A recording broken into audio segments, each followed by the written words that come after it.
এটার উপরে যে পড়ে গেছে মানে such an unintentional mistake, but it is a mistake definitely, and we are so sorry as a team. মানে আগামী 20 ডিসেম্বর মুক্তি পাবে জনপ্রিয় অভিনেত্রী মেহজাবিন চৌধুরীর প্রথম সিনেমা প্রিয় মালতী।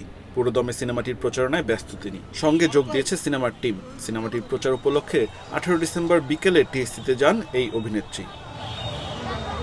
সেখানে নিজ হাতে বিভিন্ন দেয়ালে পোস্টার লাগান। তবে দেয়ালের পোস্টার লাগাতে গিয়ে বিতর্কিত ঘটনা ঘটে যায়। ঢাকা বিশ্ববিদ্যালয়ের টিএসসির ডাচে 2016 সালে ধর্ষণের পর হত্যাকাণ্ডের শিকার সোহাগী জাহান তনুর গ্রাফিতির উপর পোস্টার লাগান এই অভিনেত্রী, যা নিয়ে সামাজিক যোগাযোগ মাধ্যমে তীব্র সমালোচনার মুখে পড়েন তিনি।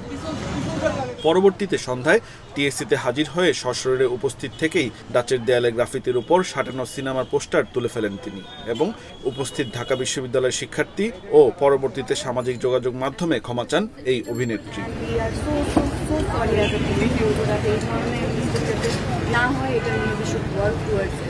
এরপর তিনি তার ফেসবুক পেজে সন্ধ্যায় লেখেন, প্রিয় মালতী চলচ্চিত্রের প্রচারণার জন্য একটি টিম আজ টিএসসিতে গিয়েছিলাম।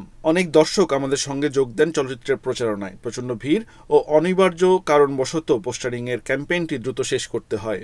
ভুলবশত ও অনাকাঙ্ক্ষিত অব্যবস্থাপনায় একটি পোস্টার শহীদ তনুর গ্রাফিতির ওপরে লাগানো হয়ে যায়। আমরা সবাই জানি তনুর মর্মান্তিক ঘটনা এবং তার হত্যার ন্যায় বিচারের জন্য লড়াই এখনো চলমান।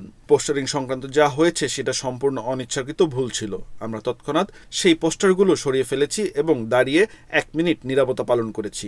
তিনি আরও লেখেন, আমাদের চলচ্চিত্র, আমরা এবং আমাদের সংগ্রামের মূল লক্ষ্যই ন্যায় বিচারের জন্য লড়াই। এটি আমাদের হৃদয় থেকে আসে। আমরা আশা করি আমাদের অনিচ্ছাকৃত অব্যবস্থাপনাটুকু ক্ষমা সুন্দর দৃষ্টিতে দেখবেন। ধন্যবাদ আপনাদের সব সহযোগিতার জন্য।